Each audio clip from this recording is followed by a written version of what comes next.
you do get a sense of humor when you've been through the kinds of things that we have, and I think you have to, and I think it's a strength. But yeah, I'm like, wow, mom, you really killed it. You're number one on child abuse on Amazon. Yeah, I think that I don't know. I think that there's sometimes you laugh because what else is the option, right? Yeah.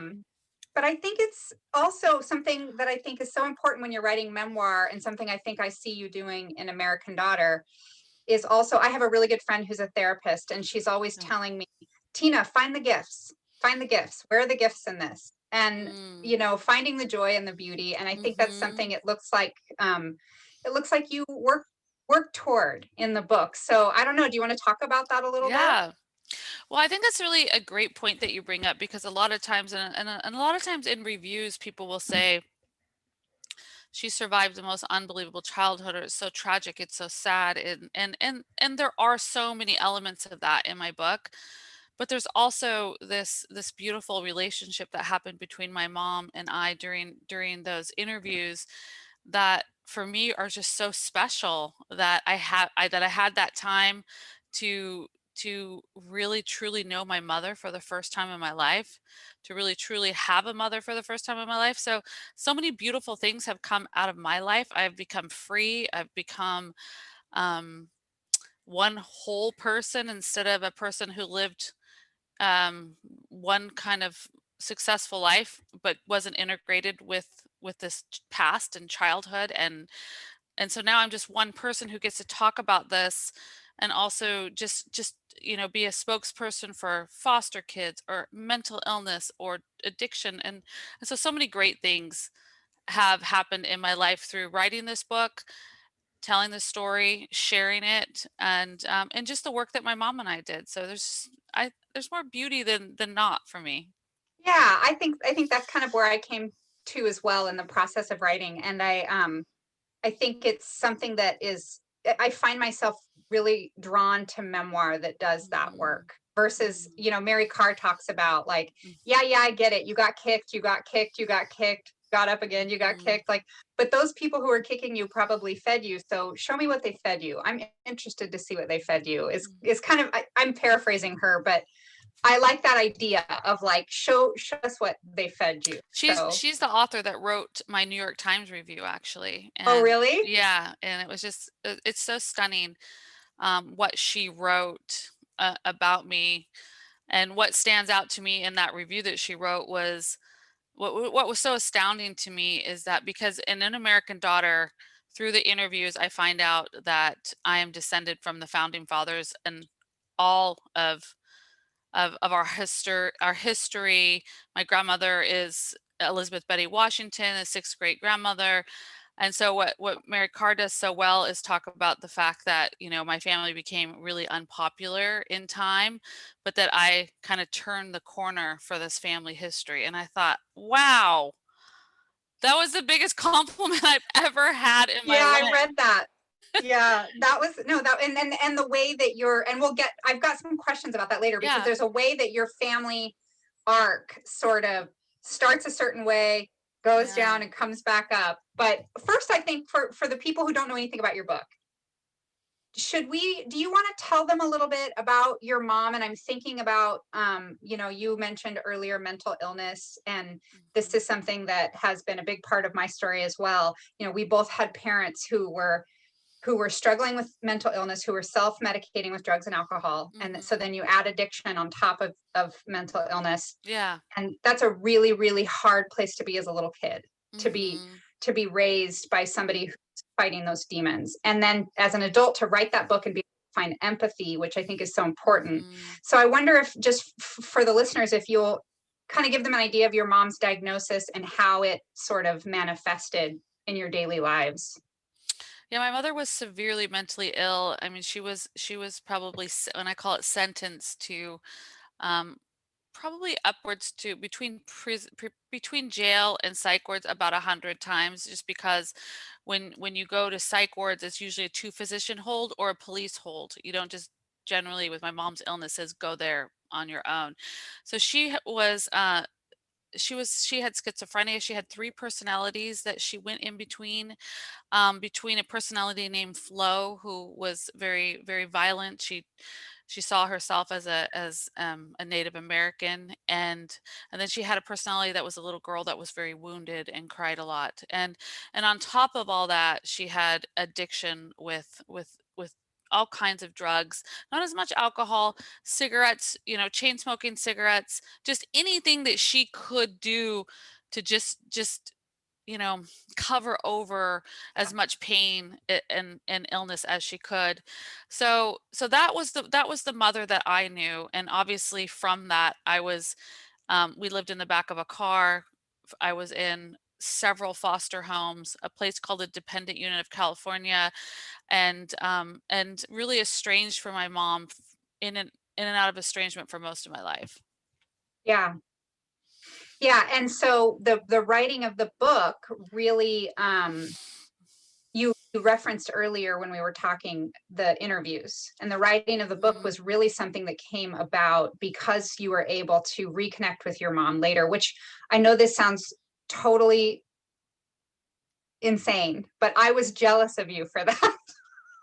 Because my dad Yeah. died very suddenly. He just Mm. dropped dead when he was 48 years old. So we never got the Wow. redemption arc. And Yeah.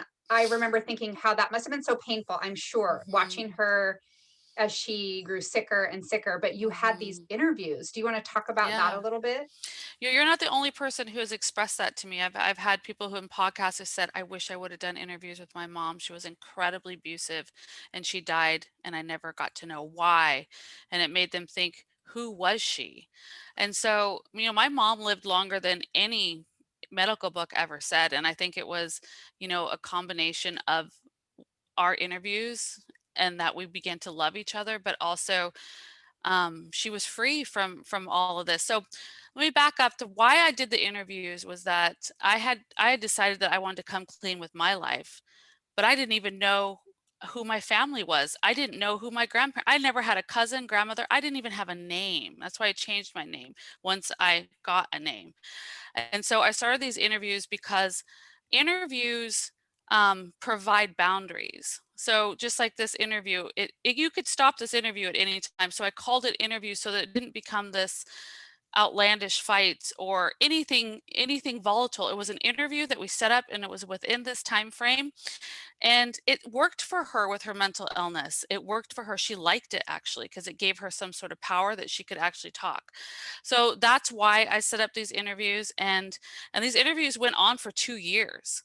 I mean, and Mm. I wasn't always happy with her at all, even though through these interviews I found out this horrendous news of what happened to her, that in 1953, when she was 11 years old, she was abducted and gang raped, and that came out in the interviews.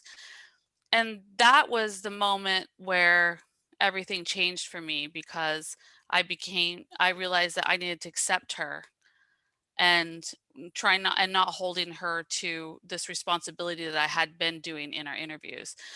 So that interview process really worked, Tina, and I really do think people who have an opportunity to reconcile or to air their grievances or whatever you want to do, I do think you need to seize the moment, because had I not done that, I wouldn't be here today. There'd be no American Daughter and Mhm. there'd be no healing for me, and I would never have the mother that I got to have in the end otherwise. Yeah. So yeah, it seems like every time I do one of these events for my own book, the first question Mhm. everybody asks me every time is, why did you write this book and why did you write it now? And it seems like you Yeah. kind of just answered that a little bit in terms of like Yeah. why now. Yeah. And I think the why this book question comes because I think both you and I are in this situation where we could probably write 5 different books out of Oh, yeah. what we've I can't wait to survived. read your book, Tina. I'm gonna get it for my vacation. It's top on my list. I cannot wait. If these Um, books are vacation reading. oh, no, I devour books on vacation because 'cause I'm so busy. I love No, to they just read are. a book a day on vacation, so I'm really excited to read your book, and I do agree with you. I feel like I've had people say, "Wow, Stephanie, you really laid it out there." And, it's like, "No, actually, I didn't. I edited a lot. There's another book waiting." I mean, I just gave you a brushstroke. Because when you come from a family like this and mental illness and drug addiction, the level of chaos on a Yeah. daily basis, you know, my mother started doing drugs with my brothers when they were 10 years old. So it wasn't just her. She created addiction with my siblings. So there was that as well. So it was just, and I don't even talk about my siblings in the book as much as I have opened up to talk about them in my events as people, need to know. But yeah, so I was dealing with so much chaos, my own siblings on drugs at a young age. And and this is the cycle and how it goes. I wondered about that. I wondered, were you, I noticed this, your siblings kind of disappear. And part of it was because you guys were separated. Yeah. So after we are taken to, we're living in the motel, and then my mother hit somebody at the motel. We're all living in one room in the motel when I was perfectly happy there with my siblings. And at that point, we were all taken to separate foster homes. Mhm. And when my mother was able to come back and get us, so much damage had been done that the trauma between my siblings has just been immense. And I really tried to live a different life. Yeah, And so that just kind of created this giant divide. So really there's never really been that kind of sibling. I look at them more as my mom's children. They never really felt yeah. like my siblings, like as other people experience siblings.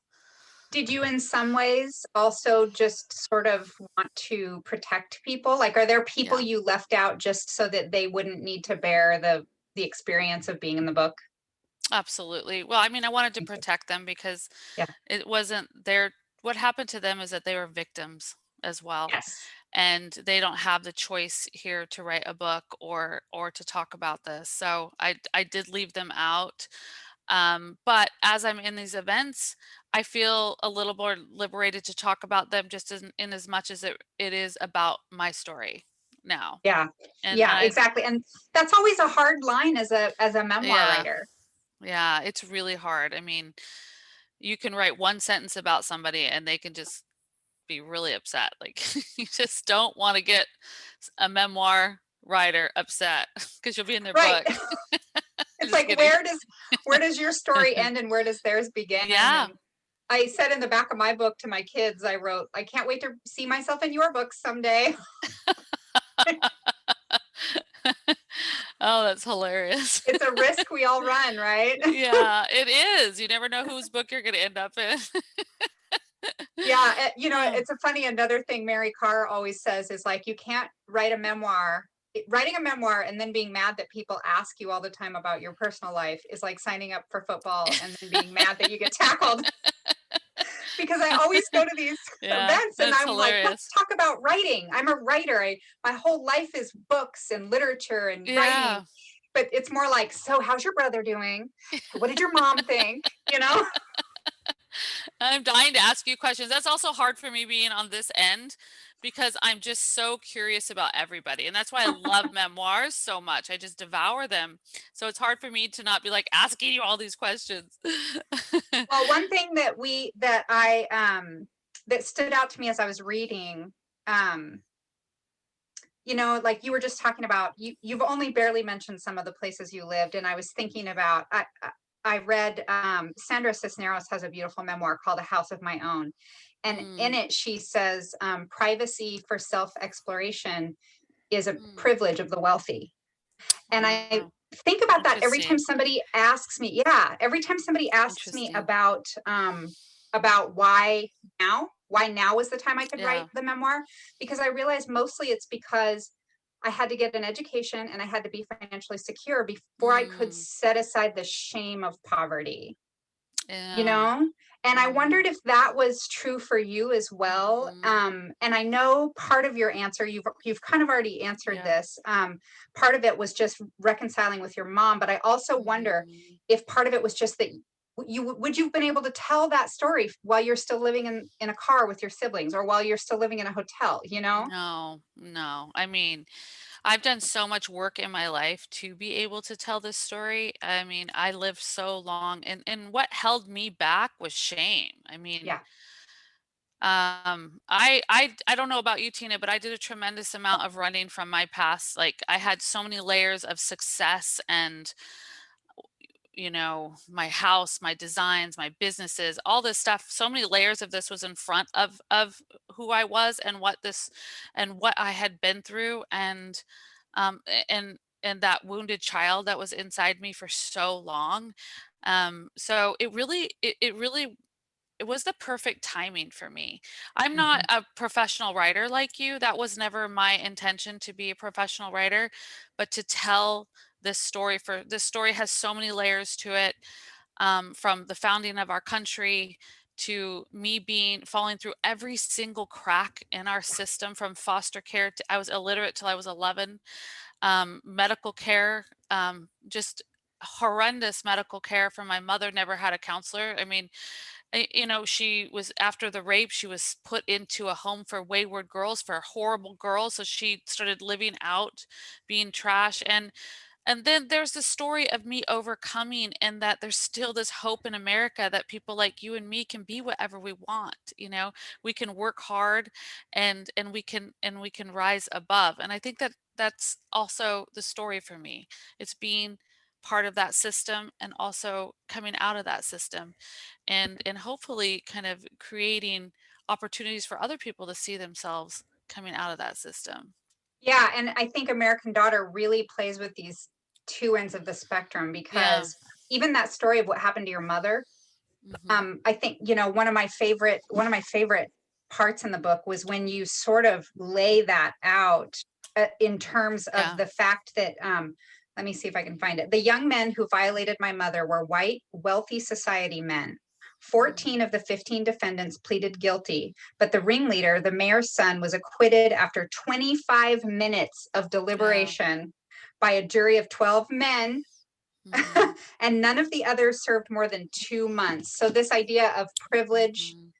and how it serves certain people, and it's so Mhm. unique in your story because of this whole idea of legitimacy that you kind of wrestle with finding out where you come from, finding out you have this sort of heritage, Yeah.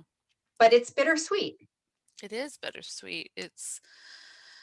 I mean, it's our we our founding fathers, George Washington, my grandparents, they were the ultimate elite. They Yeah. were plantation owners. I had to grapple with that. That is just I mean, I have built my career on the success of others, creating opportunities and jobs, and so to build your life on the backs of innocent and enslaved people is just so horrendous and Right. So it's like part of you was so happy to yeah, find out you had yeah. this heritage, or this lineage, or Mhm. you had come from people who were educated, Mhm. but then you had to reconcile that with this other side. Absolutely. And I also believe that we do in our own families too. So, your family is also your family, whether they're whoever they are, my mother. Right.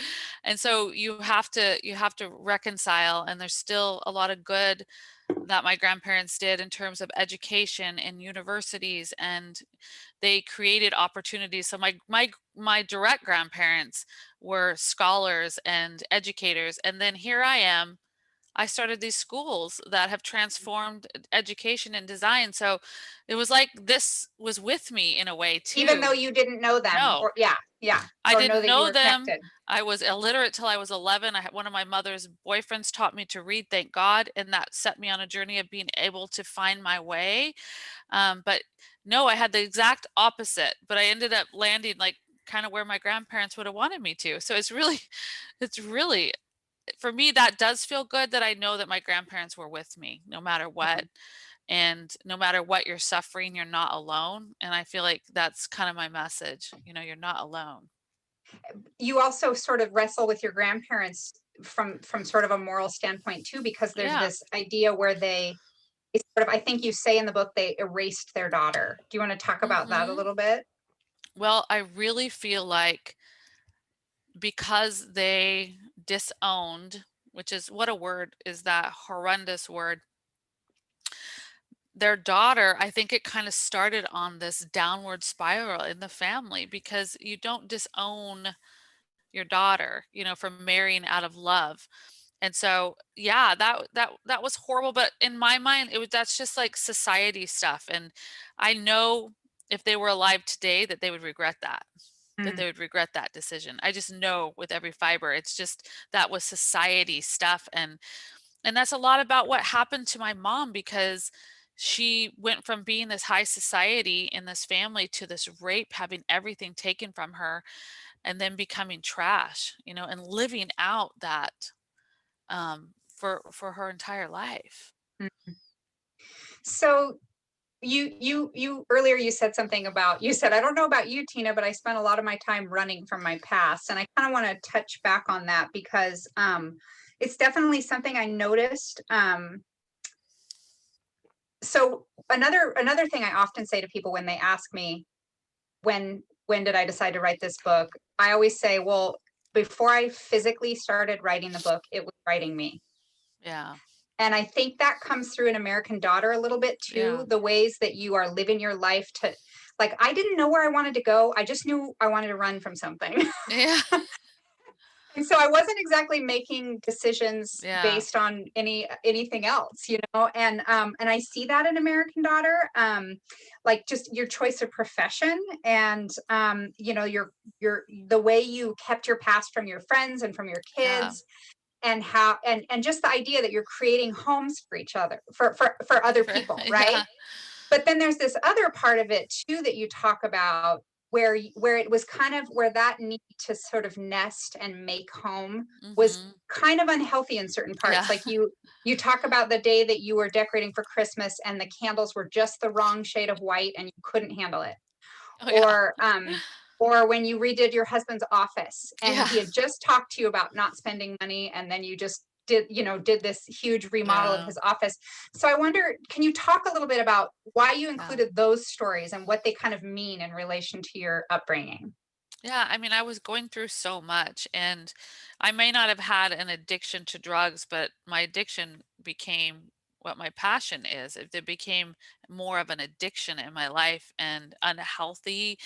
And the joy of creating homes and creating design and space for me, it wasn't there. It was like an obsession. And so I think that's where I really lost it during that time in my life. I really lost it. It was really it was an unhealthy addiction. And I think that's what I was I also wanted to just be really authentic in my life, in my book. And I felt like you can't have a childhood like mine and be perfect. And I had put on a lot of perfectionism. I mean, that's another issue for me is that I was just looking perfect, but I wasn't inside. I was just turmoil inside before I wrote this book and before I did the work with my mom.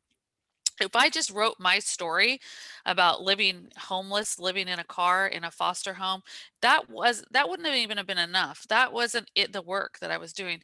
It was the work that I did with my mom through those interviews and finding our relationship and peace and forgiveness and love and having her for that short time.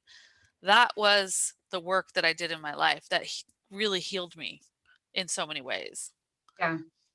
I hope that So makes sense. it totally makes sense. And it sort of touches on something that I feel like we have in common. And this doesn't come up in my book, but it definitely was familiar to me as I was reading yours, which is the keeping all of that from our children, and Yeah. striving so hard to give them an idyllic childhood. Yeah. And I don't know about you, but I have a lot of regret about that. I wish my Yes. children knew more about my upbringing. What about you? Tell me about that. Tina, totally. I try not to express too much regret, but I have a ton of regret around that. I wish I would have let them know who I was. I wish that I didn't give them an idyllic childhood. I have regrets about that because they didn't then had to grow up and figure all this out. I could have given them some pain. Just kidding. But you know what I mean? Like, it didn't need to be Disneyland every day. It was just not. I love them at the bottom. At the end of the day, I loved my kids so much and I protected them from so much and I gave, and I think you can't go wrong doing that overall. But I wish they would have known my story. They would have gotten to know me more. They would have even have appreciated me more like they do now. And yeah, I just would have done things differently, to be honest. I mean, I have a daughter. My daughter's 18 and my boys are older. So I've had the opportunity to be a lot more real with her because she's experienced me writing a book. She's experienced that me telling my story, and she's adopted from Guatemala. So I feel like, she's had to suffer the loss of her family. So we have more of that in common. And I can Yeah. talk to her about that and I can relate to her. Whereas with the boys, I was too busy making everything perfect. So I feel like Yeah. I've gotten to be a better mother with my daughter in that way. We're more real. If I'm not a perfect mother, it's okay. Yeah. If I lose We it, both know you can survive that. it's okay. And it's actually good for them to know that, we're human beings. No, absolutely. My family, there are 3 of us, and I have 2 siblings, and one of us has never gotten past the poverty line. So I have one sibling who still lives below the federal poverty line and Yeah. struggles a lot. And I notice how her children are so capable, and so Mhm. they do so many things for themselves that Yeah. my children don't or didn't at that age. Yeah. And that was one thing that made me think, like, gosh, I should have given them the opportunity, because Yeah. they're going to go into the world and there's so much suffering. Mhm. And in some ways I recognize that that I learned really well how to cope Mhm. with difficulty Mhm. because of the way I was raised. I mean, I think something people don't Mhm. talk about is all of the superpowers you get, and all of I there's love some, that. there's some benefits. Yeah. And I think when I was writing my book, it was important to me because do have these beautiful nieces growing up, Mhm. and their life isn't perfect and they don't always get to Mhm. realize their potential. Like, one of the hardest things about being poor is you do not have the same ability to realize your potential all the time, right? Like, Mhm. you can't, those Mhm. options aren't all laid out in front of you Yeah. until I you're older, until you can, Mhm. and even then you're starting a little further back than other people. So Mhm. yeah. Oh, yeah. Anyway, I just, when you wrote that about your kids, it just really, that really resonated with me, because Mhm. sometimes I think in protecting them, I didn't protect them. You're like the first person who's ever really admitted that to me because that's something that I feel, and in some ways, I think that my kids have had to learn the harder way in a lot as grown up and going into the Yeah, world more unprepared because we did everything and because I provided this perfect life. And yeah, no, I would do it totally different. And I've definitely had this chance with my daughter. And because my daughter, like I said, she's adopted, she has a lot of pain from yeah, that. But she's yeah, also incredibly strong, so right. you're right. That pain can lead in some ways, I was telling my therapist, in some ways my superpower is this lack of I don't know how to put this without sounding like a weirdo, but um, like, it's never enough, like, I'm never enough, but in some ways, it's my superpower because I just keep going, I never stop because I can't just lay around. I never got the chance to just lay around and ease into life. I've been Yeah. working since I was 3, taking care of And I myself. think, yes, and I think it also, that's part of it, is that taking care of yourself from a young age. And part of it is, Yeah. once you start to crawl into the middle class, you are constantly posing and you are constantly working so hard to not appear poor. And it's like a whole second job. It requires so much Yeah. energy. And I think that's what I saw in American Daughter, when Yeah. you talked about how you would cry all weekend. You would Mhm. come home from work and just all weekend be in the bedroom crying. Yeah, like And that's gut-wrenching because crying. you were hiding yourself, Mhm. and working that hard to hide yourself Mhm. is exhausting. Honestly, Tina, I can't even imagine the kind of pain I was in. When I think about when you think about starting to cry on a Friday because I'm free to cry starting Friday, no work, till Sunday, gut-wrenching, painful crying. It was part of my life, and my kids just, "Oh, mom's crying." It was just what I did, and I just can't imagine how exhausting that could be. And I'm so healed, I don't cry like that, and so all of this energy gets to go into all the great things that I wanna do in my life instead of all Yeah. of that emotional pain. I was living so hard hiding all this, and now I'm Yeah. just so free to even just to make mistakes, just to be myself. I mean, it's just awesome.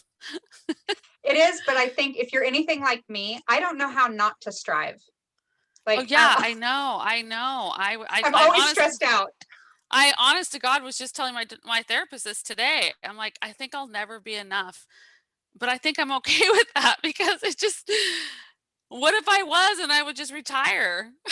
Right. Yeah. I wish it weren't so hard on the people who have to live with me, but Oh, I agree with you. It's but it never is, ending. I yeah, it it's but like, it's can you your just superpower. relax? Yeah, but it's my superpower, yeah. So I'm really curious, before we run out of time, I have a couple more things I'm curious about. Mhm. First of all, I'm curious about, this is sort of a nuts and bolts question, but I'm Yeah, curious about the research you did to yeah, find as much as you did about your family, because yeah, it seems too easy the way it reads in the book. It seems yeah. like it had to be a lot of work. Oh my gosh, Tina. It was relentless obsession for months of no, yeah, we write it out like it just happened yesterday. No, it was so much research. I mean, just finding my father, I found all my Italian cousins, all of them were looking for my father. And we went through generations of Italians till we found Joseph, my father. And with my heritage, that wasn't that hard because, to be honest, with my mom, the minute when I went to that psych ward and interviewed my mom, who my Yeah. family was, and she told me the Thorntons, and I wrote it down, came home, started Googling it. Next thing I knew, I was finding myself, my grandmother, in our history books. Yeah. I mean, Wow. it was just like that was just more mind blown, mind blown. My whole life, I was a nothing, a nobody, living in the back of a car, poor. If we didn't eat at school 2 meals a day, we did not eat. There was no toys, no frills, no furniture, car living. I mean, this was just homeless poverty.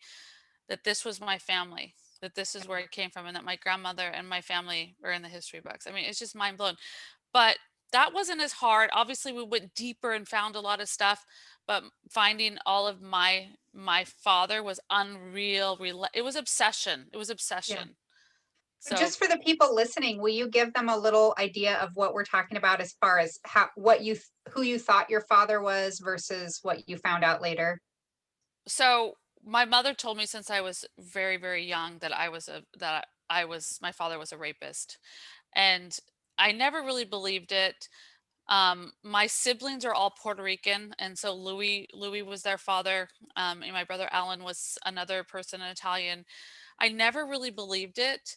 And so, but my mother had had an affair with a diaper salesman, and and Who would that's all flirt I with all knew. the women he would flirt with all the women in the hospital who just had babies. Anyway, he came home with my mom, you know, but she never told me that. She never told me. Well, funny, Tina, actually, when I went back and listened to the interviews, my mom denied it, denied it, denied it, denied it. But at one time in the interview, and I never caught it, she's like, okay, his name was Joseph. And it was. Oh, And that was like obsession to find my father. And I found him. I found my siblings. I got pictures of them. I mean, I found all my cousins, and it's just been so fulfilling to have my cousins. I never had a cousin. So I mean, I think that also brought a piece of my wholeness back, just having my family with all their yeah, warts and problems, just knowing who I am. right. It just makes a huge difference. there's a way I think that, and I don't know if it's just, but it was also my experience. I don't want to say that it's like a side effect of poverty or anything, but there's a way that people disappear. And I Mm, noticed this in your story. Like there was the character of Rick who sort of yeah. disappears for a while. And there was, Oh, of yeah. course, Louis who disappeared in such a sad, tragic way. There's your brother Dominic. I remember the character of Mama B. Like I wondered, was it Mama B? I wondered if you ever saw Mm, her again. no. No. Berlinis. I never saw them. I definitely tried to look them up during the book, but I couldn't find them. No, my mom would just take me. It was like a kidnapping. You're Yeah. gone. You know, my brother was a kidnapping. And if you think about it, she was actually kidnapped. You know, she was actually Oh, kidnapped. yeah. My brother was kidnapped. My childhood was like literally being taken from place to place with no caring. But she was always living this out. She was always living this trauma out. And that's what people do. That she lived it out. We did find Yeah. Dominic though. You, My yes, you did. That's in the book, right? yeah, yeah, So it's in the book. will you tell the people listening a little bit about the Dominic storyline? Well, what happened is that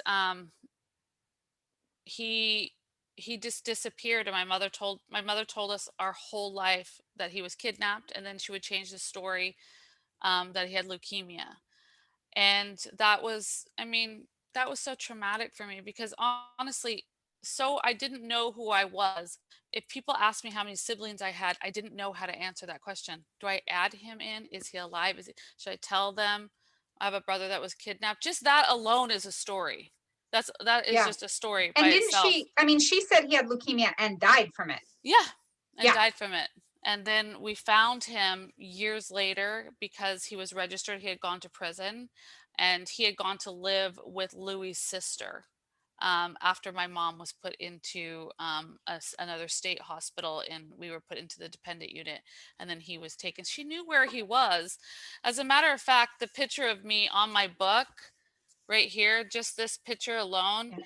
is from the interviews. I found this picture of me in a box, in her house during the interviews. In the same box were pictures of Dominic all through his life, that she had had in this box. So then you realize that I'm like, Mom, this is not a obviously this is not a kidnapping. It says his address right here. It's not funny, but it's not, but again, what else can you do? So before, I know at some point Courtney's going to come back and want to ask some questions, but yeah, I want to just talk about this idea of villains and victims, because yeah, I think one of my favorite lines in the whole book was, let's see, I think I've got it around here somewhere, was that moment when you realized that you misunderstood, and that maybe you needed to, and then again, like I said before, I love memoir where people do that. I'm just going to read this little bit. It says, yeah. until that moment, my mother had always been a two-dimensional character to Mhm, me, the heedless, thoughtless, selfish, free spirit, the wanton one, the capricious one, who did just what she wanted, and it was my fate to land wherever her whims blew her. My mother, who flitted like a moth from one man to the next, always high in a world of her own. My mother, the woman with no impulse control, no empathy, at perpetual war with the expectations of society. And then this is the line that really struck me. For as long as I could remember, the story of my life went like this: my mother was the villain and I was the mhm, victim. mhm, And this really is kind of a turning point for you when you realize maybe it's not so simple. mhm. It's And not I simple. And love that wrestling you do with like accountability and empathy. Do you want to mhm, talk about that a little bit? yeah, I mean, I think I mean, I lived my whole life with her being like this. I mean, there's so much destruction that she does in my life, from the estrangement, from the stalking order, and but then to find out what happened to my mother. She was a victim. You know, she was a victim of what happened. And so that was transformative. Then you can't judge people is really what it's all about too. You don't know what's happening in their life. Do you know what I mean? You don't know what's Yeah. made them and created this, that created the person that my mother was with all of these personalities. Even just these personalities all made sense because of what happened to her. So it causes you to look at everybody differently. You can't judge people. And I know from your life and your story is probably the same way. You don't know what's happened to them. And that started the acceptance of my mother, who then when she died, um you know she died in peace, and we were able to find that love together. It was no more about her being a villain, about me being the victim. It was like we came together in love because of the acceptance piece And of that's that. such a huge part. Like you said, I think my other favorite line was when you said that, when you said it was not in my power to change my mother, or something along those lines. Yeah. I would never change her. And I think that's such an important part of the work of a memoirist, Hmm. is helping communicate what you just said, that we don't know what path somebody has walked Hmm. on. So maybe empathy is the way It is. to And for me, approach things. it started with acceptance of her, and the empathy grew tremendously, and also taking care of her. Mhm. It grew my love and empathy for her. But it started with an acceptance, like this happened, and that kind of started to transform it. Like it happened, and not to judge it, but to accept it. Yeah, This not is only it. that, but a big thing that came to me through writing memoir is that there's no reality in which I get a different dad. There's no Yeah. reality in which I walk a different path, right? Hmm. That's just my life. And so, Yeah. and would I be who I am if I could go back and change that? Yeah. Wow. What a whew, that's heavy. Um, Thank you guys. This was an amazing conversation to It listen was to. really great. What a great Yeah.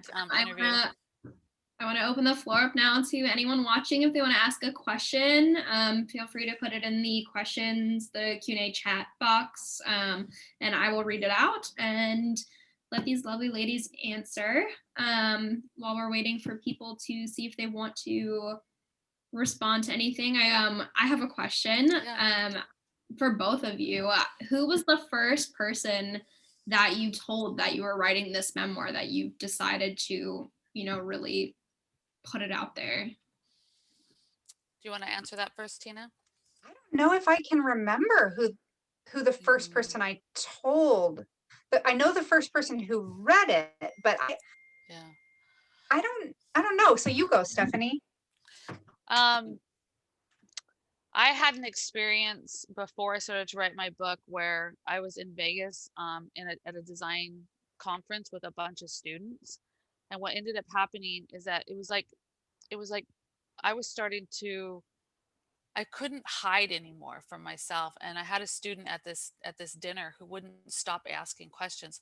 Where'd you grow up? Who are your parents? Oh, you must have the most amazing mother and father. You must have had what was your childhood like? I mean, this went on and on and on and on. And I had a couple glasses of wine, and I couldn't hold it in anymore. And the next thing I knew, I was gushing my childhood story. I was gushing about my mother's personalities and living in a car. I mean, it was just like, and they were all like, and I thought, oh my God, the next day, what did I just do? And then I went back to dinner the next night, and all of the students were sitting around and they said, can you continue? Because that was the best night of our life. And I just continued to talk. And it was like at that point, I knew that I was ready to release this, to share this story. And that was kind of like, they didn't know I was writing a book, but that was like the first step in letting people know and letting people in for me. Awesome.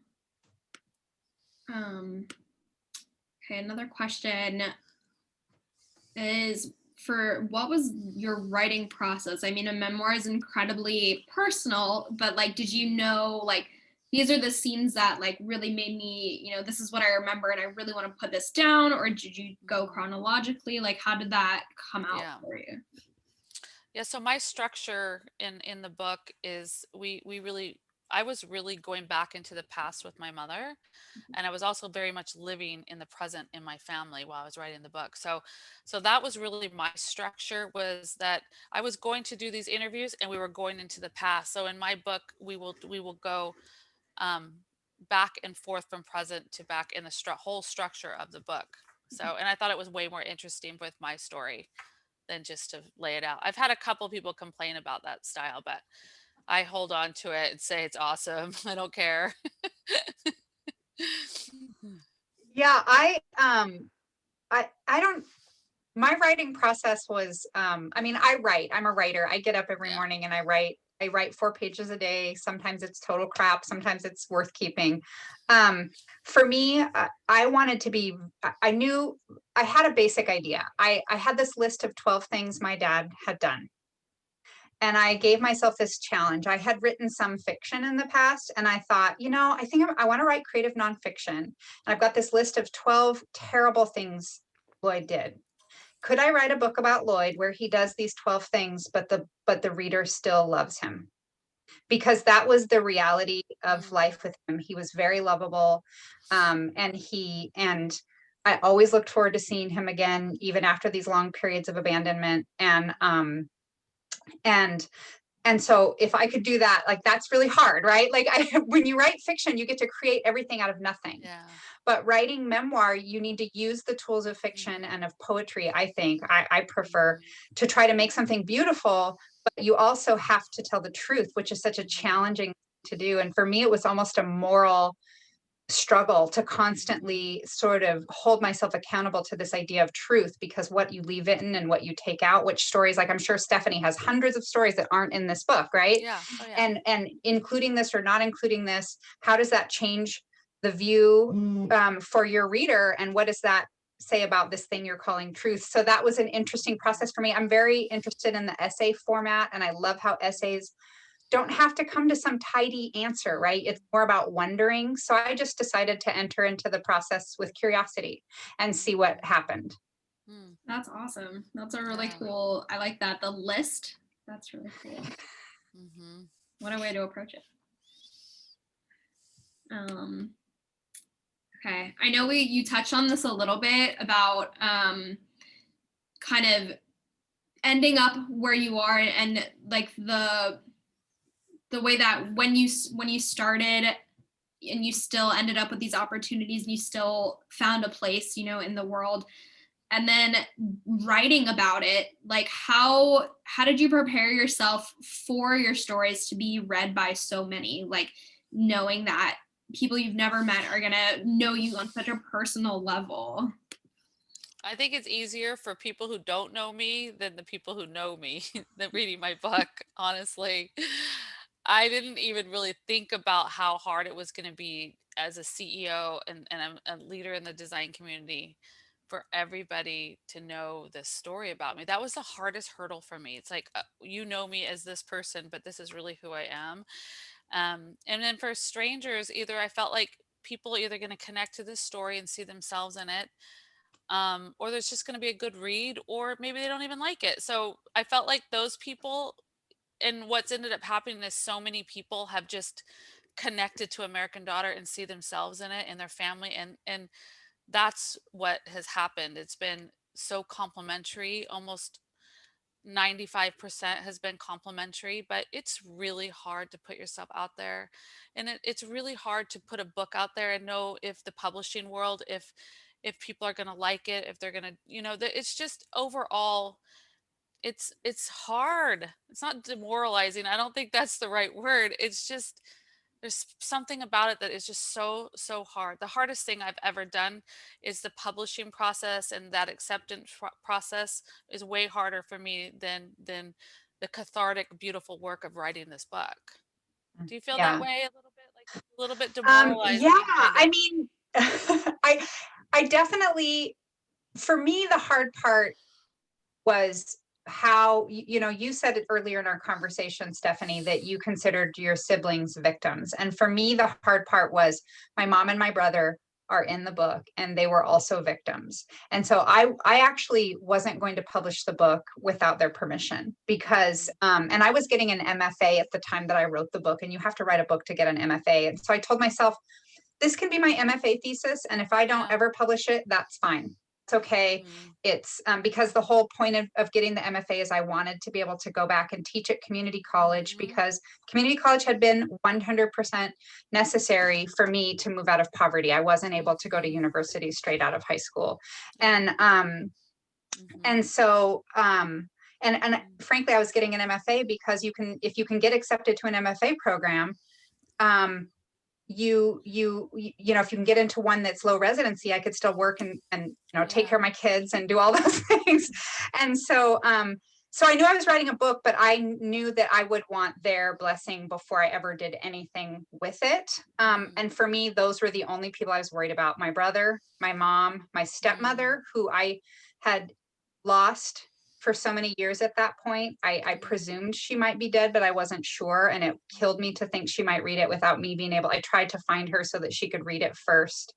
Mhm. And I wasn't able to find her. I went ahead and made the decision to publish because my mom and brother were like, yes, we love it. It's beautiful. Do it. And then I found that, yes, she had in fact passed away. But other than that, the book, I always have to tell people, like, yes, the book is about my life, but it is a made thing. And I spent a lot of time making it, and I used the tools of my trade, Yeah. and so I have enough distance from it. It's not difficult for me to talk about it with strangers or anything like that. But that said, I did have to sort of just keep taking the next step and not think very much about what it would mean, and then take the next step and not think about what it would mean. And just, I think I was sort of in denial about the fact that strangers would read it. Every time somebody writes me a letter, I feel like it's a miracle that somebody spent the time to sit in my book. It's like we're Mhm. meeting outside of space and time. I'm meeting Mhm. somebody in this invisible Yeah. place. It's such a beautiful thing. It really is, and it's so encouraging. And overall, it's been wonderful. But I've worked so hard to write this book and to share this book. I've 5 years of my life, whole life. It's such a piece of work when you do something like this. So you are putting yourself out there, and it's incredibly vulnerable. Yeah. Yes, for sure. Yes. Ooh, So remember that, Courtney, if you decide that you're writing a memoir. yeah. Oh my goodness. um, thank you. Yeah, this has been amazing. And I just want to ask, what's next from you guys? Are we gonna be getting some more amazing books from you? Some more awesome things to read? Well, Different. so I am working on a podcast called Overcoming. And I'm going to be talking to amazing, extraordinary people who've gone through extraordinary circumstances to be where they are. Tina would fit in perfectly with all of my guests that are coming in.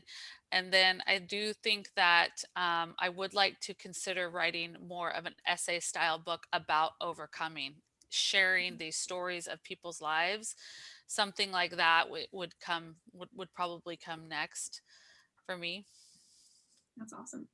I have more projects than I need to commit to one. I'm making myself take the summer off teaching so I can commit to one. I've got a book. So Rough House is mostly about my dad. Mm, And I've got a book pretty much drafted that's the same year as living with my mom, which was a very different kind of poverty. She was a single woman who worked all the time. mhm, And we were, most of the time our housing situation was very unstable. Like, nobody in my family ever owned a home, and so we were often kind of depending on other people, or my mom would often make deals with landlords that were sort of mhm. sketchy. And so we'd also have this landlord character in our lives that was Yeah. and there was like I say in my first book, like, wolves are always happy to offer shelter to sheep, um Mm. but so there's a book about Yeah. kind of the same years, only while living with a single mother, in more of a, like, my dad, we always lived in these shacks out in the middle of the woods, and my mom lived in a town, and it's just a different upbringing. And then I've been working on an essay collection, and then I've been kind of working on a book about it's funny, Stephanie, because when I was reading your book, it was triggering to me sometimes. And the moments that were really triggering were the moments where your mom was most deeply in her another personality, or Mhm. displaying some sort of delusional behavior. Mhm. And that's because I have a family member who struggles with similar troubles. And it's such an alarming and Mhm. traumatizing experience. and Yeah. Really And so I've been scary. writing about that a lot because it's just how I process it. And I've been Mhm. thinking about taking those stories because, we don't yet live in a society where we can freely talk about that without Mhm. potentially causing that person harm. Because, Mhm. as you said, your mom was often thrown in jail when what she needed was a doctor and a Mhm. therapist.